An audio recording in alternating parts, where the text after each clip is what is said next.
আসসালামু আলাইকুম। সবাইকে স্বাগত জানাচ্ছি আমার দেশ আজকের লিড নিউজে। আপনাদের সাথে আছি আমি তাহমিনা তাসির। আমাদের আজকের লিড নিউজের শিরোনাম, যুদ্ধবিরতিতে বাধ্য হলেন ট্রাম্প নেতানিয়াহু। নিউজটি লিখেছেন ইলিয়াস হোসেন। চলুন দর্শক জেনে নেওয়া যাক বিস্তারিত। আমেরিকা ও ইসরায়েলের দানবীয় সামরিক শক্তিকে ভয় করেনি ইসলামী প্রজাতন্ত্র ইরান। এই দুই আগ্রাসী শক্তির বিরুদ্ধে অসীম সাহসে যুদ্ধ অব্যাহত রাখার সুফল পেল তেহরান।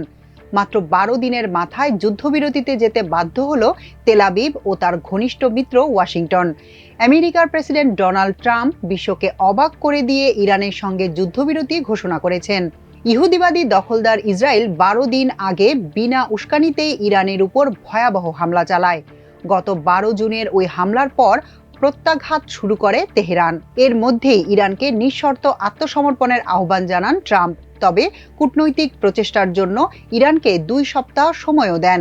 অবশ্য ওয়াদা ভঙ্গ করে দুদিনের মাথায় তিনি ইরানে সামরিক তাণ্ডব চালান। তবে আত্মসমর্পণ করা তো দূরের কথা, ইসলামী প্রজাতন্ত্র হামলার কঠোর জবাব দেয়। শুধু ইসরায়েলে হামলা চালিয়ে ক্ষান্ত হয়নি ইরান, বরং মধ্যপ্রাচ্যে যুক্তরাষ্ট্রের সবচেয়ে বড় সামরিক ঘাঁটিতেও হামলা চালায় দেশটি। এর কয়েক ঘন্টা পরই ইসরায়েল ও ইরানের মধ্যে চিরস্থায়ী যুদ্ধবিরতির ঘোষণা দেন ট্রাম্প। বিশ্লেষকরা বলছেন, গত কয়েকদিনে ইসরায়েলে ভয়াবহ হামলা চালিয়ে বিশ্বকে হতবাক করে দিয়েছে ইরান। ইসরায়েলের সারি সারি ভবনের ধ্বংসস্তূপ তাদের অসহায়ত্বই তুলে ধরে। এই যুদ্ধে ইসরায়েলে প্রাণহানিও ঘটেছে বহু। ইরানি এক বিশেষজ্ঞ বলেছেন, এ যুদ্ধে ইরান নিজেকে জয়ী বলে দাবি করতেই পারে। সামাজিক মাধ্যম ট্রুথ সোশ্যালে দেয়া পোস্টে মঙ্গলবার ট্রাম্প বলেন, যুদ্ধবিরতি এখন থেকে কার্যকর। পাশাপাশি যুদ্ধবিরতি লঙ্ঘন না করতে ইসরায়েল ও ইরানের প্রতি আহ্বান জানান তিনি। ট্রাম্প বলেন, দয়া করে এটি লঙ্ঘন করবেন না। এর আগে ইসরায়েলের রাতভর ক্ষেপণাস্ত্র হামলা চালায় ইরান।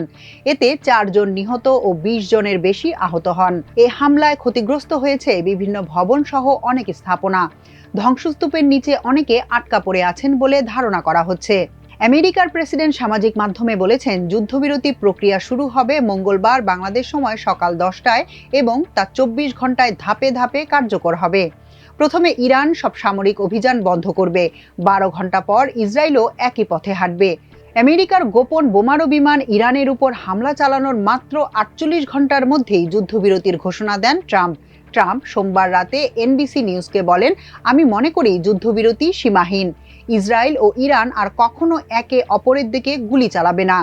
মঙ্গলবার যুদ্ধবিরতির পরও হামলা চালিয়েছে ইসরায়েল। এতে ক্ষোভ জানান ট্রাম্প। নেতানিয়াহুকে তিনি ফোন করে হামলা বন্ধ রাখার আহ্বান জানান। সবশেষ তথ্য অনুযায়ী গত ১২ দিনে ইসরায়েলের হামলায় ইরানে ৬১০ জন নিহত এবং ৪,৭৪৬ জন আহত হয়েছেন বলে দেশটির কর্তৃপক্ষ জানিয়েছে। যুদ্ধবিরতির পর ইসরায়েলের আগ্রাসনের জন্য শাস্তি দিতে ইরানের সশস্ত্র বাহিনীকে ধন্যবাদ জানিয়েছেন পররাষ্ট্রমন্ত্রী আব্বাস আরাকচি। মঙ্গলবার ভোরে সোশ্যাল মিডিয়া পোস্টে ইরানের সব নাগরিকের পক্ষ থেকে দেশটির শক্তিশালী সশস্ত্র বাহিনীর প্রতি কৃতজ্ঞতা প্রকাশ করেন ইরানের পররাষ্ট্রমন্ত্রী।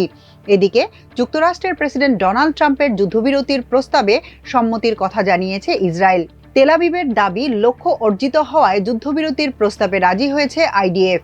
বিবৃতিতে বলা হয়, ইসরায়েল ইরানের সামরিক নেতৃত্বের উপর গুরুতর আঘাত হেনেছে এবং ইরানের কেন্দ্রীয় সরকারের অন্তত কয়েক ডজন লক্ষ্যবস্তু ধ্বংস করেছে।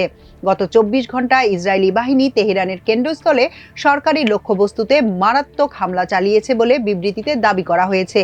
বিবৃতিতে প্রতিরক্ষায় সহায়তা ও ইরানের পারমাণবিক হুমকি নির্মূলে অংশ নেওয়ার জন্য প্রেসিডেন্ট ডোনাল্ড ট্রাম্পকে ধন্যবাদ জানায় ইসরায়েল। ইরানের পরমাণু স্থাপনায় হামলার জবাবে গত সোমবার রাতে কাতারে মার্কিন সামরিক ঘাঁটিতে হামলা চালায় ইসলামী প্রজাতন্ত্রের সেনারা। এর আগে সোমবার সকালে যুক্তরাষ্ট্রের বিরুদ্ধে পাল্টা আক্রমণের বিষয়ে আলোচনা করতে জরুরি বৈঠক করে ইরানের সুপ্রিম ন্যাশনাল সিকিউরিটি কাউন্সিল।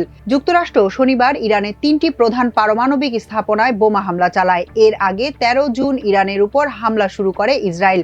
জবাবে ইরানও তীব্র আক্রমণ শুরু করে। যুদ্ধ পরিকল্পনার সঙ্গে সংশ্লিষ্ট ৪ জন ইরানি কর্মকর্তা জানান, মার্কিন ঘাঁটিতে হামলা করার নির্দেশ দিয়েছিলেন ইরানের সর্বোচ্চ নেতা আয়াতুল্লাহ আলী খামেনি। নাম প্রকাশে অনিচ্ছুক ওই কর্মকর্তারা জানান, তবে খামেনি আরও নির্দেশ দিয়েছিলেন হামলাগুলো যেন নিয়ন্ত্রিত হয়, যাতে যুক্তরাষ্ট্রের সঙ্গে সর্বাত্মক যুদ্ধ এড়ানো যায়। আইআরজিসি কাতারের আল উদেইদ বিমান ঘাঁটিকে হামলার জন্য বেছে নেয় দুটি কারণে। আইআরজিসির 2 সদস্যের মতে, যেহেতু এটি এই অঞ্চলের বৃহত্তম মার্কিন সামরিক ঘাঁটি, তাদের ধারণা ছিল ঘাঁটিটি গত শনিবার ইরানের পারমাণবিক স্থাপনাগুলোয় আমেরিকান B-2 হামলার সমন্বয়ে জড়িত ছিল। তবে যেহেতু এটি ইরানের ঘনিষ্ঠ মিত্র কাতারে অবস্থিত, তাই ইরানি কর্মকর্তারা চেষ্টা করেছিলেন ক্ষয়ক্ষতি যতটা কম রাখা যায়। এজন্যই হামলার কয়েক ঘন্টা আগে ইরান মধ্যস্থতাকারীদের মাধ্যমে আগাম বার্তা পাঠাতে শুরু করে যে হামলা আসন্ন।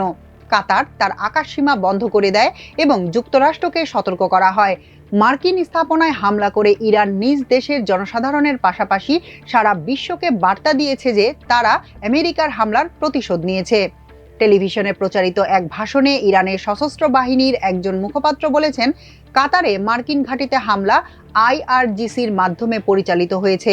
ওই হামলার পরই প্রেসিডেন্ট ডোনাল্ড ট্রাম্প সামাজিক মাধ্যম ট্রুথ সোশ্যালে দেওয়া পোস্টে জানান, ইসরায়েল ও ইরান একটি সম্পূর্ণ ও সর্বাত্মক যুদ্ধবিরতিতে সম্মত হয়েছে। ইন্টারন্যাশনাল ক্রাইসিস গ্রুপের ইরান বিষয়ক পরিচালক আলী ভাইজ বলেছেন, প্রতিটি পক্ষই এখন জয় দাবি করতে পারে। তিনি বলেন, যুক্তরাষ্ট্র বলতে পারে যে তারা ইরানের পারমাণবিক কর্মসূচিকে পিছিয়ে দিয়েছে, ইসরায়েল বলতে পারে তারা আঞ্চলিক প্রতিপক্ষ ইরানকে দুর্বল করে দিয়েছে, আর ইরান বলতে পারে তারা অনেক শক্তিশালী সামরিক শক্তির বিরুদ্ধে লড়াই করে তাদের হটিয়ে দিয়েছে। সোমবার হোয়াইট হাউজের একজন জ্যেষ্ঠ কর্মকর্তা জানিয়েছেন, ইসরায়েলের প্রধানমন্ত্রী বেনিয়ামিন নেতানিয়াহু ও ইরানি কর্মকর্তাদের সঙ্গে কথা বলার পর প্রেসিডেন্ট ট্রাম্প হঠাৎ করে ইসরায়েল ও ইরানের মধ্যে যুদ্ধবিরতি চুক্তির ঘোষণা দেন। এতে মধ্যস্থতাকারী দল হিসেবে ছিল কাতার। নাম প্রকাশে অনিচ্ছুক ওই কর্মকর্তা বলেন, কাতারের আমির Sheikh Tamim bin Hamad Al Thani যুদ্ধবিরতি আলোচনায় ভূমিকা পালন করেছেন। এই ঘোষণায় ট্রাম্পের নিজস্ব প্রশাসনের কিছু শীর্ষ কর্মকর্তারাও অবাক হন। ইরানের রাষ্ট্রীয় টেলিভিশন নিউজ চ্যানেল IRINN জানিয়েছে, কাতারে মার্কিন ঘাঁটিতে ইরানের সফল হামলার পর এই যুদ্ধবিরতি ইসরায়েলের উপর চাপিয়ে দেয়া হয়েছে।